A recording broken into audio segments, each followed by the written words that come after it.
حضرت گرامی قدر آج ماہ رمضان کا یہ چوتھا جمعہ ہے۔ اللہ تبارک و تعالیٰ اس مہینے کے اندر جن لوگوں نے تراویح تلاوت کا اہتمام کیا یا ماہ رمضان کے روزے رکھ کے اللہ تعالیٰ اپنی بارگاہ میں قبول فرمائے، اور بڑے خوش نصیب حضرات تھے کہ اللہ تبارک و تعالیٰ نے آپ کو پھر یہ موقع عطا فرمایا کہ آپ کو اس مرکزی جامع مسجد کے اندر آ کر کے نماز جمعہ ادا کر رہے ہیں، اور یہ بڑی سعادت مندی کی بات ہے کہ اللہ تبارک و تعالیٰ اپنی بارگاہ کے اندر جھکنے کی توفیق عطا فرمائے، اور یہ بہت بڑی سعادت مندی کی بات ہے کہ اللہ تبارک و تعالیٰ اپنے در پہ بلا لے اور اللہ تبارک و تعالیٰ اپنی بارگاہ میں بلا لے، کیونکہ سجدہ کرنا یہ بھی ہر آدمی کے بس کی بات نہیں ہے، یہ اللہ تبارک و تعالیٰ جسے توفیق دیتا ہے وہی سجدہ کرتا ہے، اور جو آدمی نماز نہ پڑھے اسے اپنی زندگی کے اوپر افسوس کرنا چاہیے، اسے آہوزاری کرنی چاہیے، اسے گریہ زاری کرنی چاہیے، یہ اس کی سستی اور کاہلی نہیں بلکہ اللہ تبارک و تعالیٰ نے اسے چھوڑ دیا ہے۔ اور یاد رکھیں اللہ تبارک و تعالیٰ جب کسی کو چھوڑ دیتا ہے پھر اس کا کیا ٹھکانا ہوتا ہے وہ اس سے بہتر آپ جانتے ہیں۔ اس وجہ سے میں کہتا ہوں آپ اپنے مقدر پہ ناز کریں کہ اللہ تبارک و تعالیٰ نے ہمیں اور آپ کی توفیق عطا فرمائی کہ ہم اکٹھے ہو کر کے جمع ہو کر کے اس بات پروردگار عالم کی بارگاہ میں اپنا سر نیاز خم کر رہے ہیں۔ حضرات گرامی مقام، آج مجھے زکوٰۃ کے تعلق سے چند باتیں آپ حضرات کی گوش گزار کرنی ہیں، وہ اس وجہ سے کہ اللہ کے پیارے محبوب صلی اللہ تعالیٰ علیہ وسلم نے ارشاد فرمایا، حضرت عبداللہ بن عمر رضی اللہ تعالیٰ عنہ حدیث کے راوی بیان فرماتے ہیں، بنی الاسلام علی خمس، کہ اللہ تبارک و تعالیٰ نے اسلام کی بنیاد 5 چیزوں پر رکھی ہے، یعنی اسلام کی بنیاد یہ 5 چیزیں ہیں۔ اب ان میں سے کوئی ایک بھی اگر کم ہو گئی تو پھر اس کا اسلام کامل مکمل اکمل نہیں ہو سکتا ہے۔ اب وہ 5 چیزیں کیا ہیں؟ شہادت اللہ الہ الا اللہ وان محمد عبدہ ورسولہ۔ سب سے پہلی بات یہ ہے کہ اللہ کے علاوہ کوئی عبادت کے لائق نہیں، اور محمد صلی اللہ علیہ وسلم اللہ کے رسول ہیں، اس بات کی گواہی دینی۔ اور اس کے بعد دوسری بنیاد ہے اقام الصلاۃ، نماز قائم کرنا، اور تیسری بنیاد اسلام کی ایتاء الزکوٰۃ، زکوٰۃ ادا کرنا، اور چوتھی حج البیت، خانہ کعبہ کا حج کرنا، اور پانچویں صوم رمضان، ماہ رمضان کے روزے رکھنا۔ یہ حدیث متفق علیہ سے بخاری سے مسلم کے اندر موجود ہے، اور کثیر کتب احادیث کے اندر یہ حدیث پاک موجود ہے۔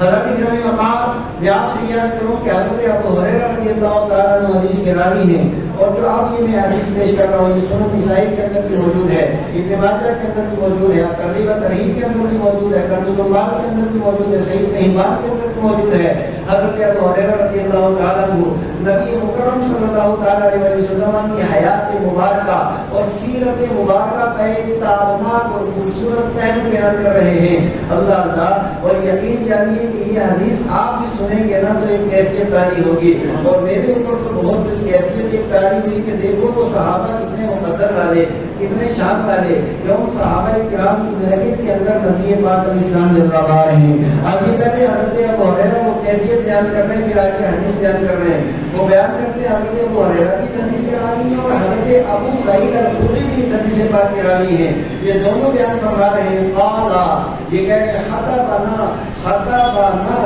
رسول اللہ صلی اللہ تعالیٰ علیہ وسلم قال، کہ ایک دن مصطفیٰ کریم صلی اللہ علیہ وسلم نے خطبہ ارشاد فرمایا۔ آپ کریم علیہ السلام نے تقریر کی ہے، آپ تقریر کرنے والے امام الانبیاء ہیں، تقریر کرنے والے خطیب الانبیاء ہیں، تقریر کرنے والے کائنات کے آقا اور مولا اور داتا ہیں، تقریر کرنے والے رب کے یار ہیں، اور تقریر کرنے والے امت کے غمخوار ہیں۔ وہ امام الانبیاء صلی اللہ تعالیٰ علیہ وسلم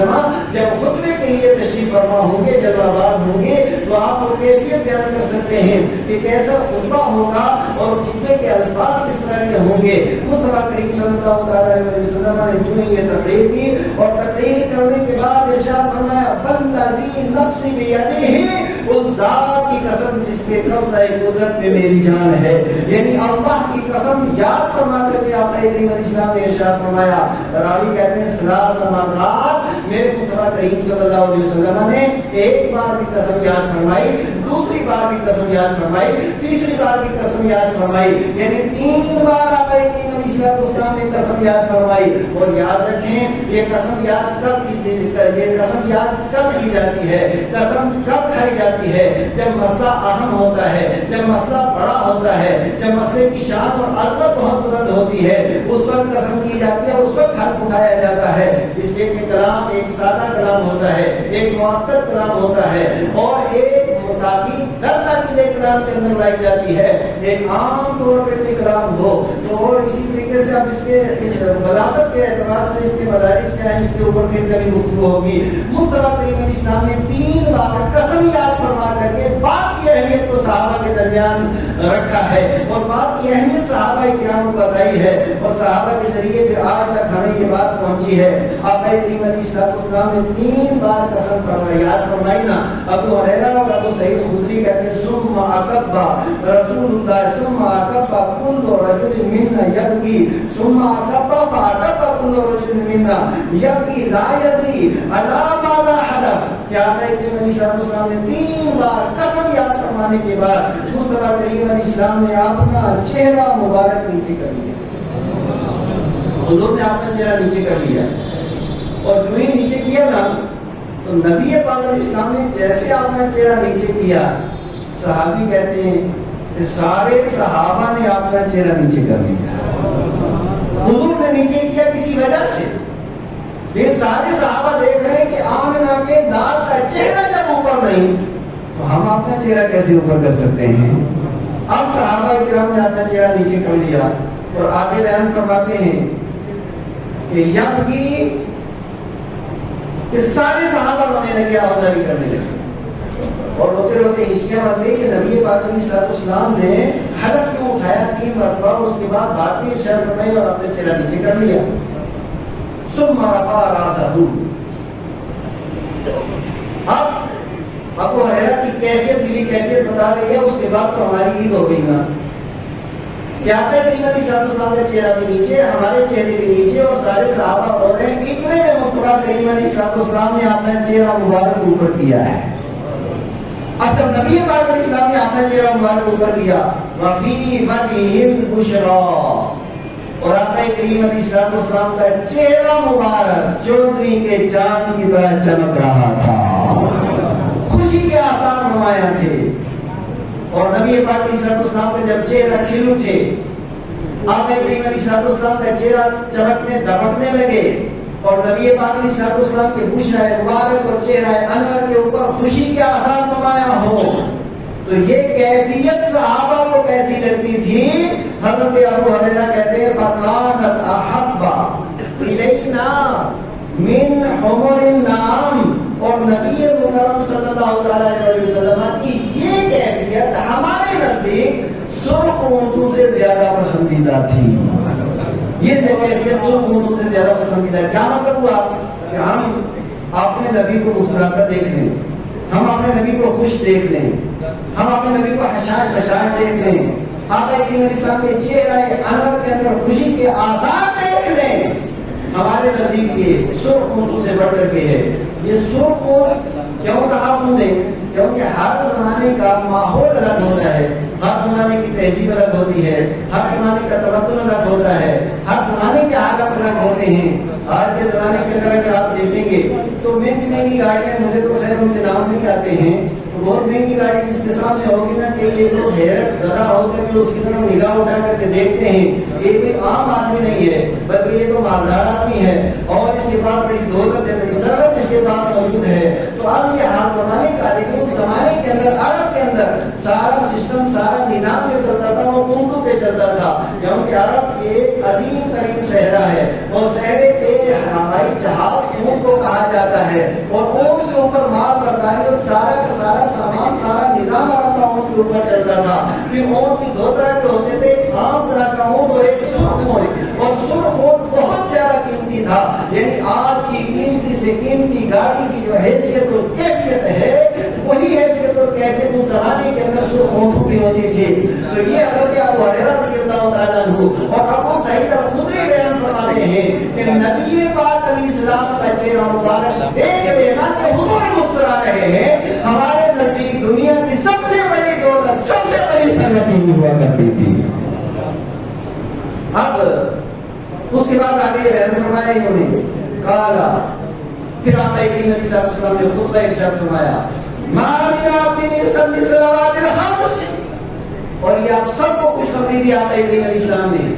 کہ جو بندہ مومن 5 وقت کا نماز ادا کرتا ہے، زور سے آواز آئے، اچھا کتنے ٹائم کی؟ 1 ٹائم، بولو 2 ٹائم،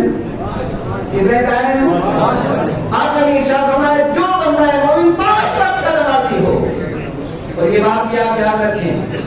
جو 1 نماز پڑھتا ہے وہ بھی بے نمازی، جو 2 نمازیں پڑھتا ہے وہ بھی بے نمازی، جو 3 نماز پڑھتا ہے وہ بھی بے نمازی، جو 4 نماز پڑھتا ہے وہ بھی بے نمازی۔ نمازی وہ ہوتا ہے جو پوری 5 ادا کرتا ہے، کتنی ادا کرتا ہے؟ پوری 5 ادا کرتا ہے۔ اب جو بندہ ہے وہ پوری 5 نمازیں ہیں، یہ پوری 5 نمازیں پڑھنا بھی عام آدمی کے بس کی بات نہیں۔ گپے مارنا آسان ہے، گلیوں میں گھومنا آسان ہے، لوگوں کی پگڑی اچھالنا آسان ہے، غیبت کرنا بھی آسان ہے، اور دوسروں کے تعلق سے باتیں اڑانا بھی آسان ہے، دولت و ثروت کے اندر مست رہنا بھی آسان ہے، دنیا کے سارے کام آسان ہیں، لیکن قرآن کہتا ہے انہا لکبیرہ الا للخاشعین، نماز بہت سخت ہے، نماز بہت بھاری ہے، ہر آدمی وضو کر کے مسجد میں نہیں آ سکتا ہے، ہر آدمی اپنی جبین نیاز خم نہیں کر سکتا ہے، ہر آدمی کو اللہ تبارک و تعالی توفیق سجدہ نہیں عطا فرماتا ہے، الا علی الخاشعین، جن سینوں کے اندر خدا کی محبت و معرفت و خوف ہوا کرتا ہے، اللہ تبارک و تعالی ان کے لیے نماز کو آسان فرما دیتا ہے۔ اب ان لوگوں کو شکر ادا کرنا چاہیے جو پہلے وقت نمازی ہیں کہ اللہ تیرے شکر ہے نا، تم نے ہمیں قبول فرمایا اور ہمارے لیے یہ راستہ آسان کر دیا، بندے کے لیے یہ راستہ آسان تھوڑا ہے۔ اب اللہ کے پیارے محبوب صلی اللہ علیہ وسلم بیان فرماتے ہیں کہ جو بندہ مومن پہلی بات 5 وقت نمازی ہے، اور دوسری بات ماہ رمضان کے روزے رکھتا ہے اور خانہ کعبہ کا حج کرتا ہے، وَيَجْتَنِبُ الْكَبَائِرَ السَّبْعَ، اور 7 بڑے گناہوں سے بچتا ہے۔ کتنے بڑے گناہوں سے؟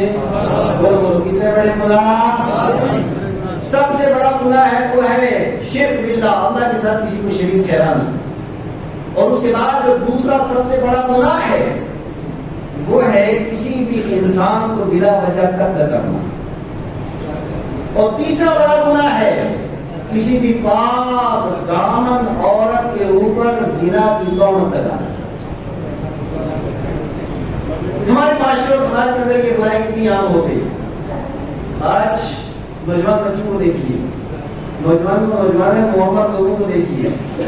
بغیر سوچے سمجھے کہہ دیتے فلاں کی بیٹی ایسی، فلاں کی بہن ایسی، وہ لڑکی ایسی ہے، وہ عورت ایسی ہے، وہ میڈم ایسی ہے، فلاں ایسا ہے، فلاں ایسا ہے۔ ایمانداری سے بتائیے ہمارے معاشرے میں اس باتیں چلتی ہیں کہ نہیں چلتی ہیں؟ اگر کسی عورت کے اوپر بھی اگر تہمت لگانی ہے، کسی عورت کے بارے میں ایسا قول کرنا ہے، اس کے لیے کم سے کم 2 گواہوں کا ہونا ضروری ہے، اور وہ گواہ بھی ایسے ہوں کہ جنہوں نے اپنی آنکھوں سے یہ معاملہ دیکھا ہو، تب کسی عورت کے تعلق سے ایسی بات کہی جا سکتی ہے، ورنہ کسی عورت کے تعلق سے جو بندہ شرعاً ایسی بات کرے گا کہ فلاں عورت ایسی ہے، اور اگر اسلامی حکومت ہو تو ایسے بندے کو 80 کوڑے مارے جائیں گے، اور یہ کبیرہ گناہ ہے۔ اور اسی طریقے سے اور کبیرہ گناہ جیسے میدان جہاد سے بات کرنا، یہ بھی کبیرہ گناہ ہے۔ تو یہ 7 بڑے گناہ ہیں۔ اللہ کے پیارے محبوب صلی اللہ علیہ وسلم ارشاد فرماتے ہیں کہ جو بندہ مومن ان 7 بڑے گناہوں سے بچتا ہے، آیا آیا خوشخبری سنو، الا فتحت لہ ابواب الجنہ، اس کے لیے جنت کے دروازے کھول دیے جاتے ہیں، اس کے لیے جنت کے دروازے کھول دیے جاتے ہیں، اور وقیل لہ، اور اس کو کہا جاتا ہے سلامتی کے ساتھ تو جس دروازے سے چاہتا ہے اندر داخل ہو جا،